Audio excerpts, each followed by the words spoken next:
தமிழர் கட்சியினுடைய மாநில ஒருங்கிணைப்பாளராக இருந்த களஞ்சியம் அவர்கள் நாம் தமிழர் கட்சியிலிருந்து விலகி இருப்பது நாம் தமிழர் கட்சி வட்டாரத்தில் மிகப்பெரிய அளவில் அதிர்வலைகளை ஏற்படுத்தியிருக்கு. களஞ்சியம் அவர்கள் நாம் தமிழர் கட்சியில் கிட்டத்தட்ட 10 ஆண்டுகள் பயணித்திருக்கிறாரு. 2 தேர்தல்களில் போட்டியிட்டு இருக்கிறாரு. அவர் நாம் தமிழர் கட்சியை விட்டு விலகுவதற்கான காரணம் என்ன அப்படிங்கிறத நம்ம பார்க்க வேண்டியிருக்கு. களஞ்சியம் அவர்கள் சீமானவர்களுடைய வழிகாட்டுதலின் பேரில் நான் செயல்பட்டேன், இந்த மாதிரி இன்னைக்கு கட்சியில் ஏகப்பட்ட மாற்றங்கள் அப்படிங்கிறது நடந்திருக்கு. தமிழ் தேசிய அரசியல் அந்த ஒரு கனவை நோக்கி நகராம தனிநபர் தாக்குதலை தொடர்ந்து நாம் தமிழர் கட்சியில் இருக்கக்கூடிய பொறுப்பாளர்களே செய்துட்டு வர்றாங்க. அதில் எனக்கு உடன்பாடு இல்லை.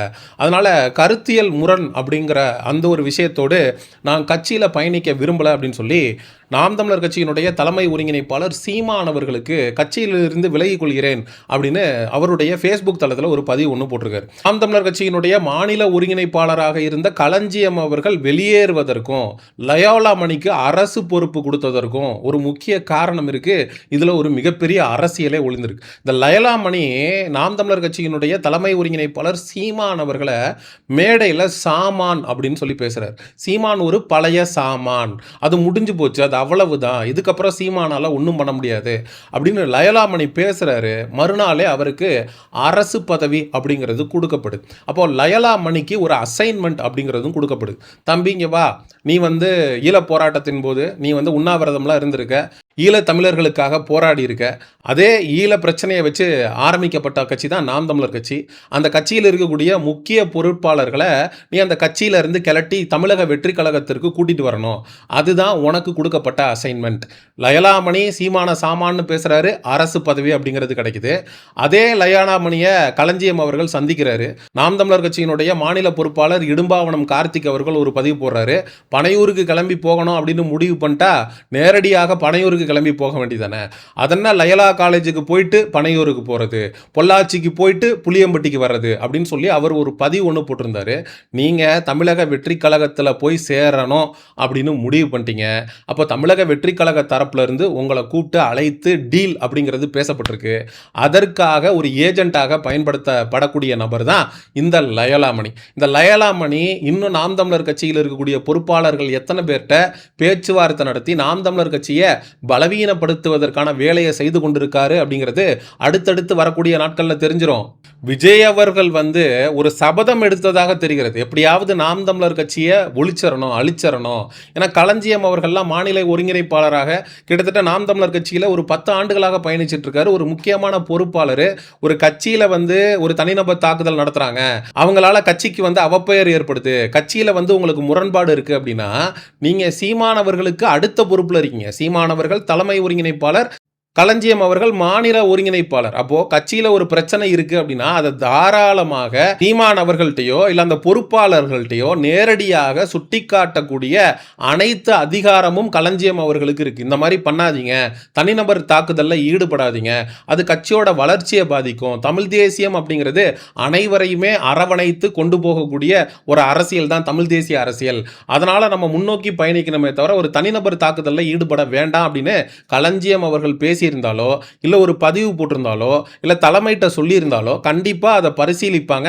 களஞ்சியம் அவர்களுடைய கருத்தை உதாசீனப்படுத்திட்டு யாரும் கடந்து போக மாட்டாங்க. களஞ்சியம் அவர்களுக்கு ஒரு காரணம் தேவைப்பட்டது நாம் தமிழர் கட்சியை விட்டு வெளில போறதுக்கு. அதற்கு ஒரு காரணத்தை, ஒரு சாக்க களஞ்சியம் அவர்கள் சொல்லியிருக்காரு அப்படின்னு தான் நான் பார்க்கிறேன். சீமான் அவர்களுக்கு அவர் விபூதியும் அடிச்சிருக்காரு. ஏன்னா சீமான் அவர்கள் கற்பனையில கூட நினைச்சு பார்த்திருக்க மாட்டாரு களஞ்சியம் போன்றவர்கள் நாம் தமிழர் கட்சியை விட்டு வெளியே போவாங்கன்னு. ஏன்னா இன்னைக்கு அது நடக்க ஆரம்பிச்சிருக்கு.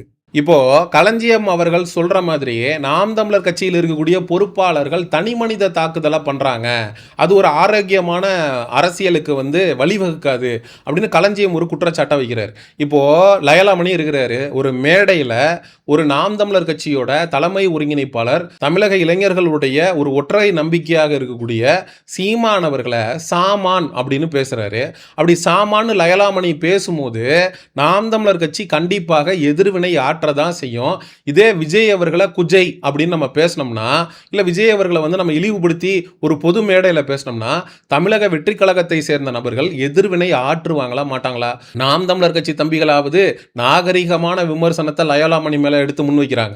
ஆனால் இதே விஜய்க்கு கீழே இயங்கக்கூடிய இந்த தாவேகா ஆபாச வாரியர்ஸ் கொச்சையா பச்சையா குடும்பத்தில் இருக்கிற பொம்பளைங்களெல்லாம் இழுத்து ரொம்ப கேவலமாக பதிவுகளை விமர்சனங்களை முன்வைப்பாங்க. அப்போ களஞ்சியம் அவர்கள் யாரை வந்து தனிமனித விமர்சனம் நாம் தமிழர் கட்சி பண்ணுதுன்னு சொல்றாருன்னா விஜய் அவர்களை பண்றாங்க. குறிப்பா சாட்டை துரைமுருகன் போன்றவர்கள், இடும்பாவனம் கார்த்திக் போன்றவர்கள், இவங்கெல்லாம் மாநில பொறுப்புல இருந்து கொண்டு விஜய்க்கு எதிரான விமர்சனங்களை தொடர்ந்து வச்சுக்கிட்டே இருக்கிறாங்க அப்படிங்கிறது தான் களஞ்சியம் அவர்களுடைய குற்றச்சாட்டு. களஞ்சியம் அவர்களுக்கு நாம் தமிழர் கட்சியில் பயணிக்கிறவர்கள் மற்ற கட்சி தலைவர்களை பத்தி பேசினா எந்த பிரச்சனையும் இல்லை. ஆனால் லயோலாமணி இருக்கக்கூடிய விஜய் அவர்களுடைய தமிழக வெற்றி கழகத்தையோ இல்லை விஜய் அவர்களையோ நாம் தமிழர் கட்சி விமர்சிக்கிறதுல களஞ்சியம் அவர்களுக்கு உடன்பாடு இல்லை. ஏன்னா லயலா மணி அவர்கள் நம்ம களஞ்சியம் அவர்களுக்கு ஒரு மிகப்பெரிய தியாகியாகவும் மிகப்பெரிய ஒரு போர் குணம் கொண்ட போர் வாளாகவும் தெரிகிறார். அதனால லயோலா மணி வந்து ஈழத்தமிழர்களுக்காக போராடி இருக்காரு, உண்ணாவிரதம் இருந்திருக்கிறாரு. அப்படிப்பட்ட தியாகிய நீங்க எப்படி வந்து தனிமனித தாக்குதல் பண்ணலாம்? அவர் வந்து சீமான சாமான்னு சொன்னா என்ன, காமான்னு சொன்னா என்ன, அதெல்லாம் நீங்க கடந்து போகணும். அவங்க பேசுறத பேசிக்கிட்டே இருப்பாங்க. நீங்க இந்த காதல வாங்கி இந்த காதல விட்டுட்டு தமிழ் தேசிய அரசியலை நோக்கி நீங்க போய்கிட்டே இருக்கணும் அப்படின்னு களஞ்சியம் அவர்கள் நினைக்கிறார் போல இருக்கு. அப்படி எப்படிங்க இருக்க முடியும்? ஒரு கட்சியுடைய தலைவரை ஒருத்தர் கீழ்த்தரமாக விமர்சிக்கிறாருங்கிறப்போ அதற்கான எதிர்வினைகளை அவங்க சந்திச்சுதான் ஆகணும். இதுல களஞ்சியம் தரப்புல இருந்து சொல்லப்படுறது என்னவா இருக்கு அப்படின்னா, லயலா மணிக்கு வந்து களஞ்சியம் அவர்கள் வாழ்த்து தெரிவிக்கிறாரு. லயலா மணிக்கு வந்து அரசு பதவி வந்து விஜய் அவர்கள் கொடுத்திருப்பது வந்து வரவேற்கத்தக்கது அப்படின்னு சொல்லி பாராட்டுறாரு.